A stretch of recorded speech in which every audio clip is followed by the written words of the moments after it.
Yeah, what's up guys? I'm Reider.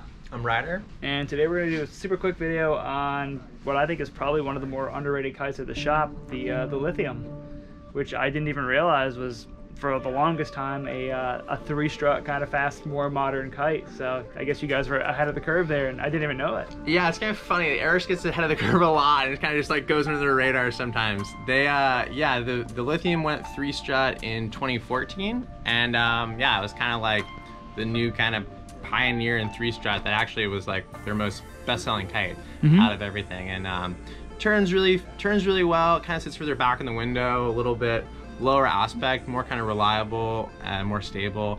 But what it's really good is really good relaunch, really good power in the bar, which kind of pigeonholes it as a beginner kite, but it's actually like really fun for jumping, turns really fast, and is pretty fun in the waves too. Like any nice three-strut like that turns pretty well is actually like a decent powered wave kite, you know? And yeah, so for a bit of everything, an all-arounder, it's really fun. I actually used the 7-year Lithium last night when it was cranking like 35, doing double front rolls.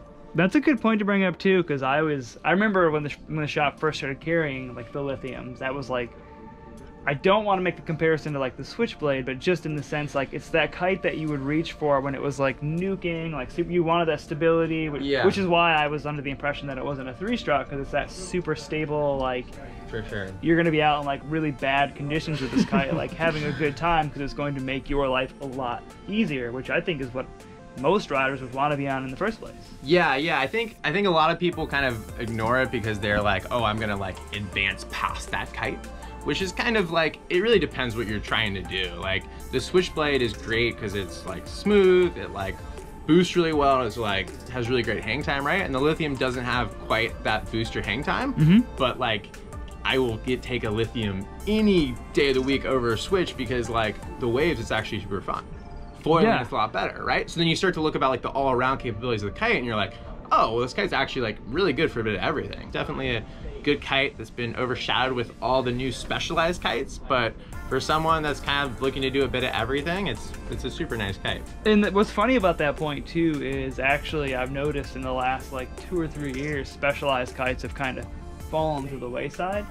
So at least when I meet people on the beach, when I used to be on the phones, like the do-it-all kite has kind of become like king. Like everybody's like, they see them as the big air kite, they see them as like the performance jumping kite. Yeah. And it's kind of funny to realize that the Lithium fits like right in that little niche, which is what most people tend to want right now. Yeah, it totally does. And I think the weirdest thing is like, people, you read a lot about like key features and stuff, but actually like getting your hands on the product like is really like I think the best way to like get the feel for it, because some people, a kite may be been like great for beginners, and the first thing that goes in people's mind is like, oh, I'm gonna progress past that kite so fast. Yeah. You know, and then you're like, I mean, like I've been kiting since I was 9, and I still ride it and have fun on it.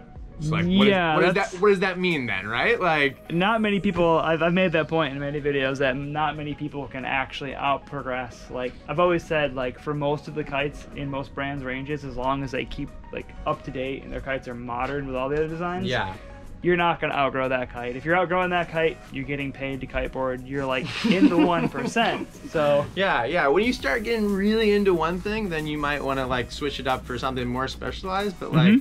For the most part, it's like, it does a lot of really good stuff, and it's still just like super solid. And that's when most people are out kiting, they just want kite that's like reliable, really fun, and can do a bit of everything. And you can pick, like, want to go little more big air, I don't ever want to ride in the waves. And you're like, all right, you're going more towards a 5-strut. It's like, oh, I want to do like little waves, maybe a little foiling. And you're like, all right, you're going for more of a lighter weight kite, right? Like, you don't have to be like die hard anything right out of the gate. No, you don't. And I guess just to wrap this one up, could you maybe like take 3 words to sum up the Lithium for what somebody might expect on that kite?